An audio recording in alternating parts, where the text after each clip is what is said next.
Why would, for example, the Australian government, or even not federally but even statewide, what interest do they have in, say, promoting the untested vaccine that's patented and making a few people a lot of money versus ivectomine? Do you have any idea what their motivation would be to ignoring the evidence? Yeah, remember, as a politician, okay, you want to try and play it. You've got to try and play it safe.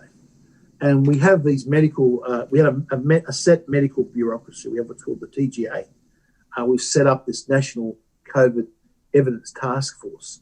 So we've got these boards that are meant to advise government. Now, if I'm a politician and I'm not a medical doctor, right, I'm almost obliged to take my advice from the medical bureaucracy that's set up. And so it takes a very brave politician to say, hang on a minute, I think you blokes have got it wrong. Okay? And a lot of men, and I'm prepared to call it out when I look at the evidence about what they're saying and when I listen to other medical experts. So it's not my personal opinion. I'm only listening to some of the highest qualified medical experts in the world, listening to what they're saying, listening to the evidence that they're putting up, reading that evidence and double checking it for myself. And I think these bureaucrats in our country have got it wrong. But they have access to the same YouTube videos that you have access to, and surely people are sending them these types of evidence all the time. I mean, surely they've seen this stuff. If you saw, there was a great video out of Canada. I don't know if you've seen it. It was only a couple of days ago. And it's some Canada's health officials, and they're there at the press conference. And, of course, the microphones are there, and she thinks the microphones are not on. And she's talking to a colleague. She says, she's got all these papers. I never read all these papers. I just say what they tell me to say.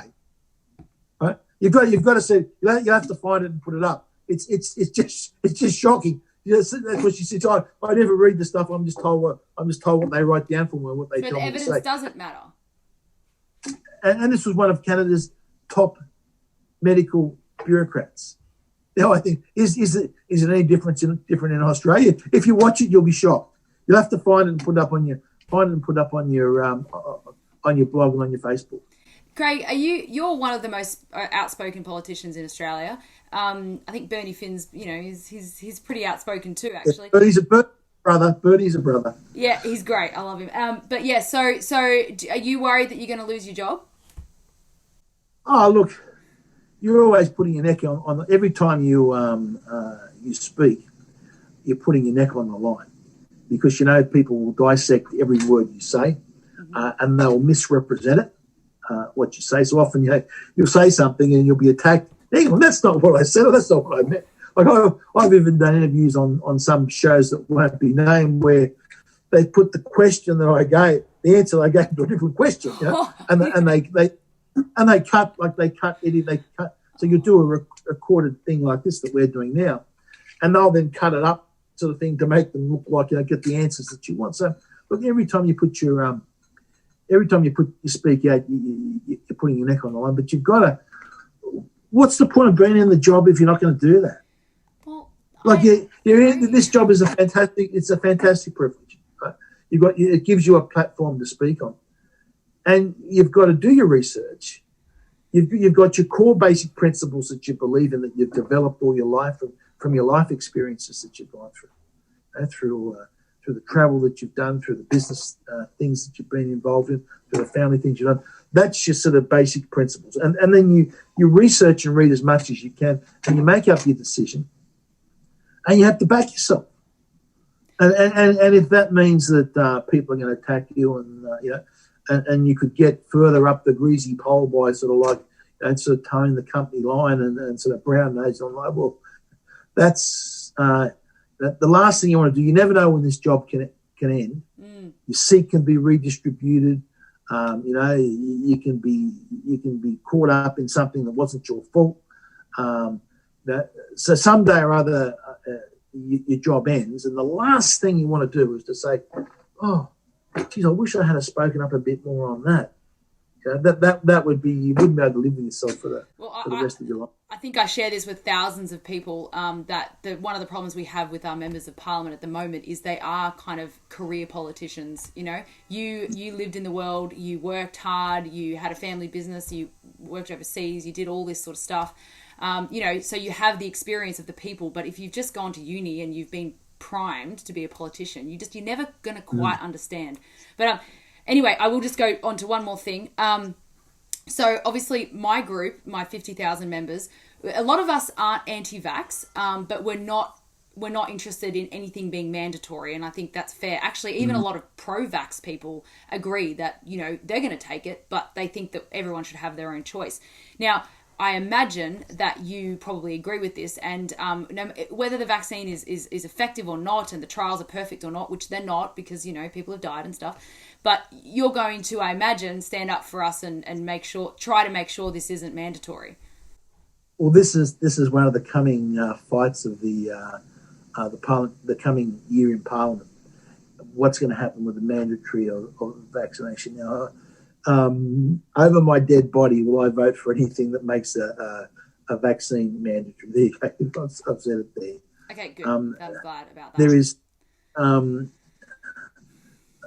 people should have that freedom of choice, and secondly, there's simple. If someone can present the evidence to me about why I personally should take the vaccine, I'd look at that evidence and make up my own decision. But the factors that would weigh in my mind is what are the risks of the vaccine? Now, and I said I'm not anti-vaccine at all, right? Vaccines have been one of the greatest medical breakthroughs and inventions, whatever you want to call it, that have saved millions of lives, tens of millions of lives, probably hundreds of millions of lives, and have increased our life expectancy enormously. And so I'm certainly not anti-vax at all. But I want to know what the unintended, what are the risk profiles are. Now, at the moment, this is an experimental vaccine, so they really can't answer that question. And I want to know, what's it like in different segments? So, I'm a bloke in my 50s. What's my risk profile, right?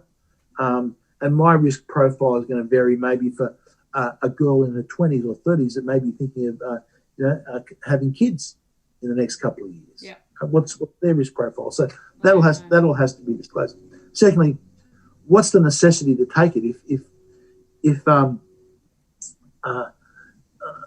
I'm living here in Australia and our basic community transmissions are close to zero, and in my sort of demographic group, my risk of COVID is 99.99999% that I'd survive COVID if there's no COVID infections, and then you weigh it up against what the potential. That's the risk reward ratio, and especially where there's now clearly other treatments. So if I was travelling overseas, and if it wasn't mandatory in the country, this is the other issue, it may be made mandatory in other countries. So I may not be able to enter. If the UK made it mandatory for all of us, I'm not be able to go to the UK. But if I was going to the UK today, and I knew the UK, I was going to be going to areas with high exposure to the virus, on everything that I've read and the medical experts that I've spoken with, I would be taking ivermectin and hydroxychloroquine and zinc as prophylaxis. Yeah, me too. Now, I called WorkSafe a couple of days ago and pretended to be an employer. And they said that under the WorkSafe Act, Clause 21, which I haven't researched yet, but I am definitely 100% in my rights to force PCR tests and vaccines when they come. Yeah, that's what they said. I asked in 4 different languages almost, as in I posed the question different everywhere. I mean, the government probably won't make it mandatory, but employers might think that they're doing the right thing and they're being a good little citizen by forcing their. So that's a big issue.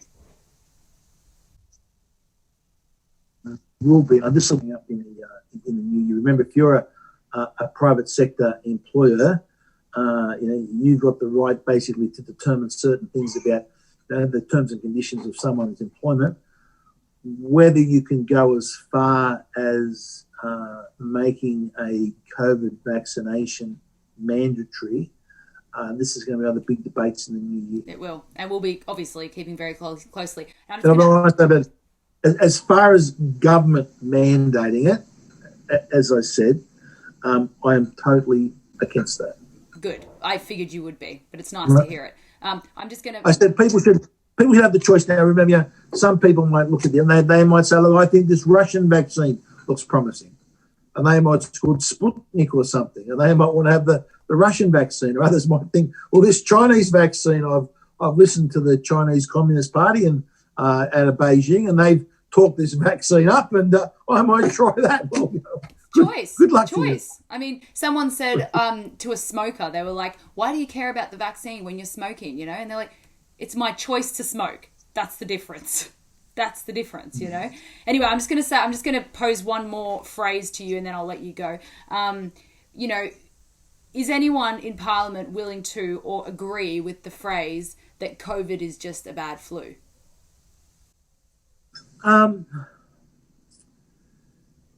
It depends how you define bad. Now, I've heard, and also it depends for different age groups as well. Now, I've heard Dr. Zelenko say that he would rather his children have COVID than influenza. But I've also heard other doctors say, look, if you're over 80 years of age, you're at far greater risk from COVID than you are from influenza. Sure. So I think we need to be specific. I think we need to be kept very specific there, and phrases like that can be often taken as a great generalisation. Mm-hmm. What we do now we have evidence from all around the world that the survival rates for different age groups, and if you're under 50, as I said, it's like you're probably at far greater risk of many other ailments and accidents that could happen to you. Yeah, that's right. Yeah. And also, what was I going to say? In 2017, I believe Australia had 3,000 deaths from the flu. And we haven't even had that many of COVID. So I find it could be because everyone locked down and they sanitized like crazy people. But, at what risk? You're not going to do that every year, are you? Hopefully. So anyway. No. Well, this is the question. How long do we keep this going for? Yeah. Now, even some of the things coming out on the vaccine. Remember, we were told, Paul Murray did a great piece, I think, last night, where he talked about, hang on a minute, you're moving the goalposts. You all told us that when the vaccine came out, everyone gets vaccine and life gets back to normal. Now they're saying, hang on a minute, even if you do get vaccinated, you're still at risk of contracting COVID, and you sort of stay locked down there. Again, it's a good piece that might be worth sharing on your page from Paul Murray. And so how long is this going to go on for? And if we have, like you said, we've got today 15 cases out of 30,000 on the northern beaches that we know is coming down from where it was a couple of days ago. So does that mean are we going to go these continual lockdown, open up, lockdown, open up, lockdown? It's living in like a constant state of uncertainty. It's not good for people's mental state whatsoever. Yeah. And I said, remember, this all has not only a cost to society, but it has an economic cost. Yeah. Imagine if you had a small business and you were relying on someone on the northern beaches, and you're relying on this week to be an absolute ripper up to Christmas and a ripper up to New Year sort of thing to help you pay a lot of the debts that you accumulated throughout the year through being closed, right? And all of a sudden you had all your Christmas bookings cancelled. You would be absolutely devastated. So all this, a lot of these things are, everyone says, oh, isn't JobKeeper wonderful? Well, it is, and it was an important program to put in place. But remember, we're running up the bill on the credit card. Right? So it's like, so when we borrow money, so I've got this national, it's no different from an individual where you've got this credit card and you're running up the debt and the meter's spinning around crazy like this. I guess someone's got to push stop on the meter. And when you push stop, the next, you'll get your credit card, monthly credit card statement. Hang on a minute. So I've got to pay, this is my monthly bill I've got to pay back. Yeah. That's got to come out for decades. Not to mention the bad culture it's creating amongst, people who aren't working. They just can't be bothered going back to work because why would you? Well, we see this is one of the great issues on the we're seeing now regionally. They can't get people to go out and do fruit picking and work in the sun. It's not as though they get paid like some subsistence. It's all Australian It's all full paid wages that they're getting. There was a great, no, I want to say great, it was a very emotional story. One of the members of Parliament, a guy called Ken O'Dowd, told us. And he said he's got people in his electorate ripping out their mandarin trees because they couldn't get, they said the tree, unless they pick the fruit off the tree dies. They couldn't get workers to pick the fruit. So the most economical way for them to go about things was to get this special sort of tractor in that comes in and rips the tree out of the ground and basically destroys it. What a waste of food. What a waste of money. Oh. It's destruction. You're destroying the machines that create the wealth for the country. And while we're doing that, people are sitting home with their feet up on JobKeeper. It's not. How much longer is JobKeeper going to be so lenient on who they give It money? winds back. It winds back in the new year. And this is the problem is going to be if we continue to have these lockdowns. There's going to be continued demands to be extended. So the credit card will just keep going up. If I was Scott Morrison or a premier, do you know what I'd do? I'd force all job seekers to do voluntary work, and then we'll see how quickly they get jobs. Don't you reckon? Yeah. Yeah, you can't agree because you're actually a politician. No. I said when this first happened, I said that there should be all politicians and all senior government workers should take a pay cut. Wow. I said that, and that included myself, because I thought if you're going to say we're all in this together, prove it. You're not all in this together. It's a lovely catchy phrase. Aren't we all in this great, wonderful collective? The reality is, there's been some people have actually done well through this COVID lockdown, and have actually enjoyed the lockdown. Yeah. And other people that have had their lives and businesses that they have built up absolutely ruined and destroyed. Well, Daniel Andrews had a 10% pay rise, I think. So I think he bought a new BMW as well, someone told me. But anyway. Well, look, David, Craig, sorry. I'll let you go. Merry Christmas. Thanks for talking to RDA. They'll love to hear from you. And as I said, thanks for all the work that you've done this year. As the old man, I told you once, the Margaret Mead saying, I said, never forget that a small group of people can change the world, because that's the way it's always happened in the past. Awesome. Well, I'll keep up to date with you next year during the fights that we have coming up. So we'll talk soon.